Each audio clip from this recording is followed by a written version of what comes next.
More than just news, Behind the News, a program featuring events from behind the news on Radio Sri Lanka. Sri Lanka has pushed Japan and India out of a port project in its capital of Colombo, opting instead to move forward alone amid pressure by unions at the facility. The country's cabinet decided Monday that the East Container Terminal at the port of Colombo would be wholly owned by Sri Lanka Ports Authority, scrapping the original partnership in a move that has bewildered and frustrated its erstwhile partners.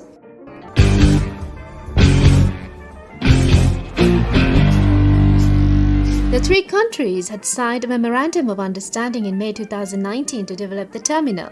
Sri Lanka would have held a 51% stake in the development and operation of the facilities, with India and Japan owning the rest.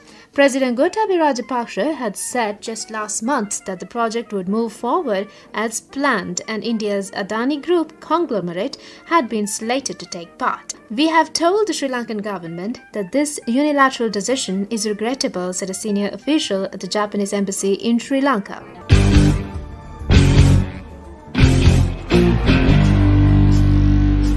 An Indian government spokesman urged the Sri Lankan government to return to the deal, saying all sides should continue to abide by the existing understandings and commitment, the Press Trust of India reported.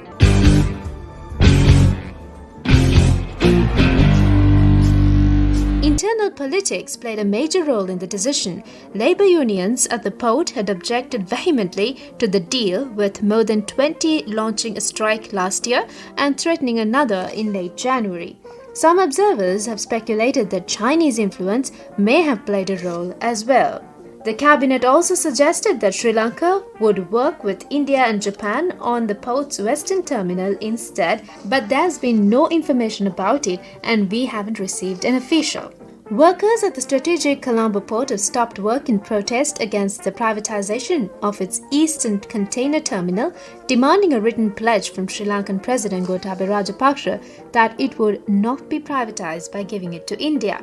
The previous Sirisena government had signed a memorandum of cooperation with India and Japan for a tripartite effort to develop the ECT, which is located just next to the $500 million Chinese-run Colombo International Container Terminal.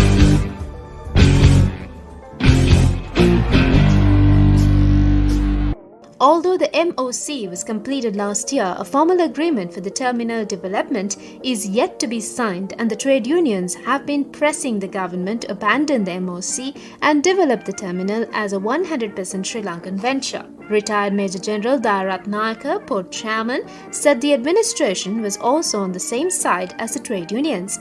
"We too do not want this privatized. It is the policy of the government not to sell any state assets. This problem was created by the last government, but they, trade unions, must understand that problems cannot be solved through strike.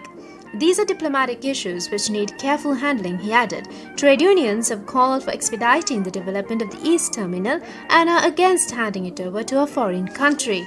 Colombo Port is the largest and busiest port in Sri Lanka, located on the southwestern shores on the Kalani River. It serves as an important terminal in Asia due to its strategic location in the Indian Ocean.